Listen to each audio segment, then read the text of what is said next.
Comme nous l'avons dit dans la précédente vidéo, donc nous avons créé notre formulaire de réservation et maintenant nous allons essayer donc d'associer, d'intégrer directement les réservations que nous avons reçues via notre formulaire dans Google Calendar.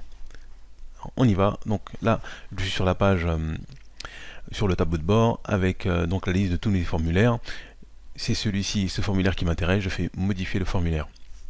Et on verra par la suite effectivement donc la boîte de réception et comment donc voir les résultats donc de nos formulaires.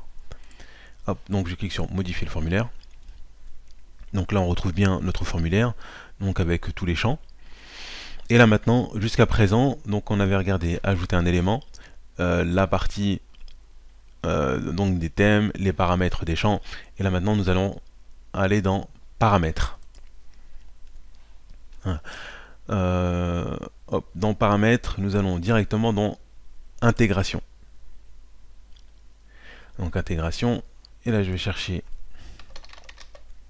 Google Calendar, Google Agenda, excusez-moi. Et donc là c'est simple, hein, je choisis donc Google Agenda, donc c'est pour associer, les connecter, et donc là, maintenant il me demande en fait de m'authentifier, et c'est ce que je vais faire. Alors donc il m'a ouvert cette fenêtre.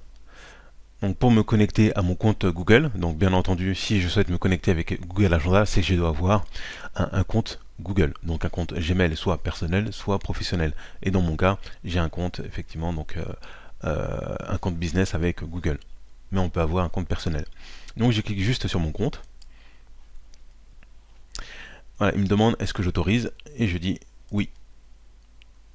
Voilà, donc afficher les agendas, donc j'autorise donc Jotform à accéder à mes agendas et à les afficher. Donc je mets autoriser.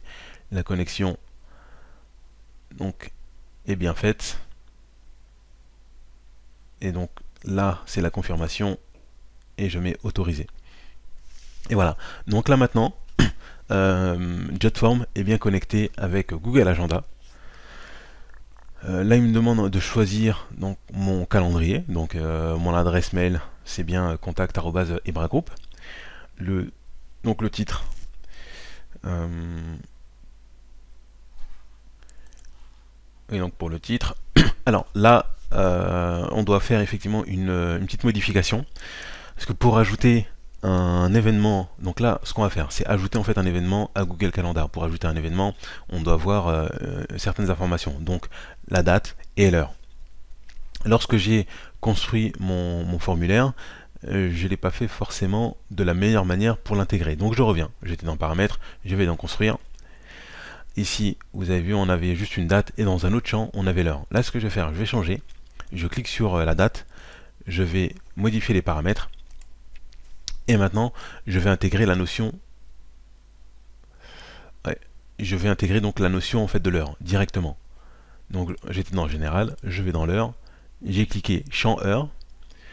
Voilà, format de l'heure, je vais choisir 24 heures. Incrémentation, bon ça c'est pas. Je vais mettre allez 30 minutes. Voilà. Donc maintenant, et je vais supprimer ce champ-là, l'heure de rendez-vous. De toute façon, on va faire un test.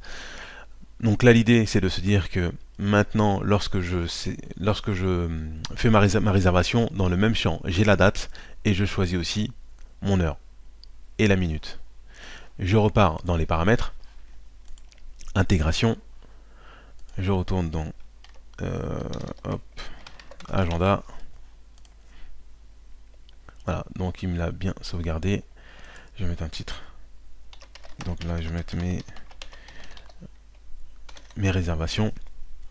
Donc je donne juste un titre que je vais pouvoir recevoir dans la start time. Donc je choisis donc la date du rendez-vous et date de rendez-vous, je prends celui-ci. End time, donc là vous mettez on va dire ce que vous voulez, c'est de se dire que le rendez-vous, nous on a juste mis la date de départ, donc qui est par exemple aujourd'hui à 23 h. Donc on n'a pas mis une date de fin. Donc là on va dire ça c'est optionnel, mais on peut le laisser comme ça. La description, hop, donc je choisis ici le champ description.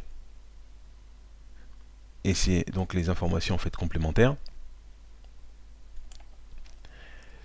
Hop. Location. Bon. Je vais me mettre location. Allez, bon, je vais juste changer pour mettre numéro de vol. Voilà, donc là l'idée c'est juste de pouvoir afficher les informations de réservation dans Google Calendar. Donc là c'est bon, les informations, donc elles ont bien été associées, et on va faire un test.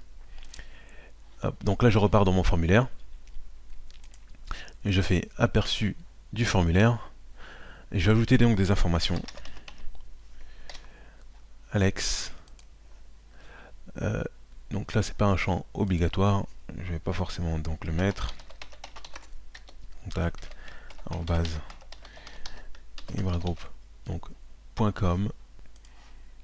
Voilà, donc je viens de remplir le formulaire, je vais le soumettre et il va m'afficher donc derrière donc la page de confirmation qu'on n'a pas encore paramétrée, qu'on n'a pas encore vue. Mais je fais soumettre. Donc là l'information donc a bien été confirmée et envoyée. Maintenant ce qu'on va faire c'est qu'on va vérifier dans Google Agenda si notre réservation a bien été effectuée de manière automatique. Alors on y va. Donc là je vais dans mon calendrier et ben je vois bien que dimanche donc 12 avril j'ai bien une réservation donc qui est faite. Vous voyez, donc là j'ai mes réservations, j'ai mon vol, bon, mon vol qui est censé être la ville. Là on est en mode test avec les informations qu'on a à l'intérieur et voilà, donc ça a bien fonctionné. Hop. Après donc là il y a juste le paramétrage à effectuer au niveau des horaires. Au niveau des horaires, 10 minutes. Ouais. Parce que là ce qui s'affiche c'est le format donc anglais, parce que je n'ai pas paramétré mon Google Agenda. Voilà, donc on a vu une bonne fonctionnalité donc qui permettait d'automatiser la réception de réservation via notre formulaire directement dans Google Agenda. Donc c'est tout pour cette vidéo et je vous dis à la suivante.